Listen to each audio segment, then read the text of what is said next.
शिक्षण तज्ञ धनंजय कुलकर्णी सध्या आपल्यासोबत आहेत. आपण त्यांच्यासोबत चर्चा करू.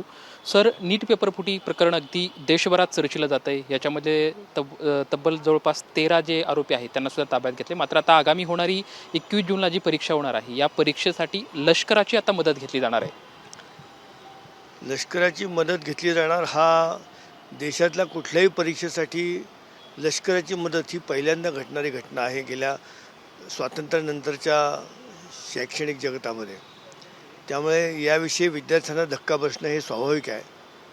परंतु या सुरक्षा व्यवस्थेचा विद्यार्थ्यांवरती ताणतणाव येणार नाही किंवा विद्यार्थ्यांना अत्यंत सामान्यपणे परीक्षेला बसता येईल आणि कुठल्याही तणावरहित वातावरण राहील याची काळजी शासनाने आणि एकूण परीक्षा प्रशासनाने घेतली पाहिजे याची आवश्यकता आहे. अन्यथा या तणावामुळेच विद्यार्थ्यांना परीक्षेला काही अडचण निर्माण झाली तर ती होऊ नये याची काळजी काय घेतली जाईल हा महत्त्वाचा प्रश्न आहे. आणि ज्या अर्थी शासन सुरक्षा व्यवस्था लष्कराची मदत घेऊन करते आहे परीक्षेची व्यवस्था, त्याच्यातनं या परीक्षेमध्ये किती गंभीर घोटाळे झालेले आहेत किंवा किती त्याची पाळंमुळं खोलवर गेलेली आहेत हेही याच्यातनं सामान्य माणसाच्या लक्षात येत आहे.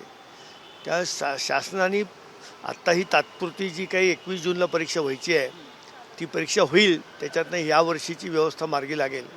परंतु शासनाने पुन्हा एकदा या परीक्षेचा पुनर्विचार केला पाहिजे. याच्यासाठी काय पर्यायी व्यवस्था केली पाहिजे याचा देशभर चर्चा करून शिक्षण तज्ज्ञांशी बोलून याच्यावरती विचार केला पाहिजे. कारण ही प्रवेश परीक्षा ही विद्यार्थ्यांवरती एक मोठं ओझं आहे. त्याच्यातनं नवीन काहीही हाती लागत नाही. कारण 12वी सायन्सचा जो अभ्यासक्रम आहे तोच अभ्यासक्रम या नीटच्या परीक्षेसाठी आहे आणि त्यामुळे दोन समान अभ्यासक्रमावरती होणाऱ्या दोन वेगळ्या परीक्षा आणि वेगळ्या पद्धतीच्या परीक्षा याच्यातनं हाती काय लागतं हा मोठा प्रश्न आहे. तरीही सर्वोच्च न्यायालयाचा आदेश असल्यामुळे या परीक्षा होत आहेत. सर्वोच्च न्यायालयाने सुद्धा या विषयाचा पुनर्विचार केला पाहिजे याची आवश्यकता आहे. पण सर, आता यापूर्वी सुद्धा नीट ज्या परीक्षा घेतल्या आल्या त्यामध्ये काटेकोरपणे अगदी सुरक्षा पाळली गेली. म्हणजे आत्ताची जी परीक्षा बघितली तर विद्यार्थ्यांना पेनपासून ते बाकी सर्व गोष्टीमध्ये त्यामध्ये यावरती सर्व लक्ष केंद्रित केले गेले. तरी मात्र पेपरफुटी प्रकरणासारखे झाले. आता जरी लष्कराची मदत घेतली तरी असे प्रकार होऊ शकतात का? शाश्वती आहे का? नाही, हे बघा, पेपरफुटी करणारी माणसं वेगळीच आहेत. त्यांना तुम्ही सैन्याची सुरक्षा दिली काय आणि हे पेपरफुटी करणारी माणसं या दोघांचा एकमेकांशी कधी संबंध येत नाही. पेपरफुटी करणारे कोण आहेत?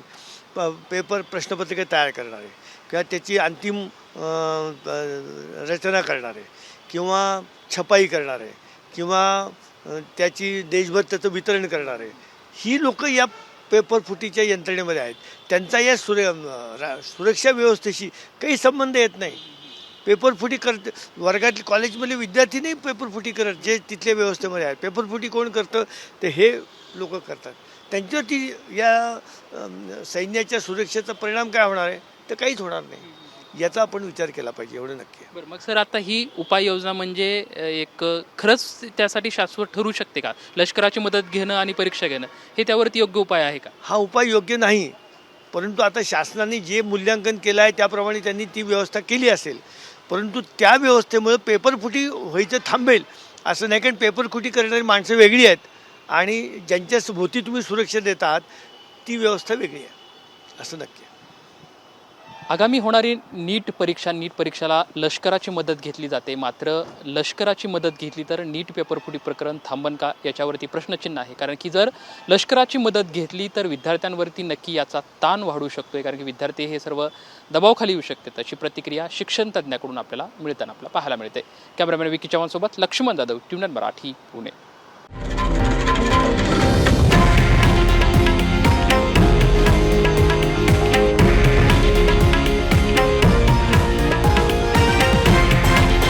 हे आहे देशातील नंबर 1 न्यूज नेटवर्क आणि आपण पाहत आहात TV9 मराठी, एकमेव.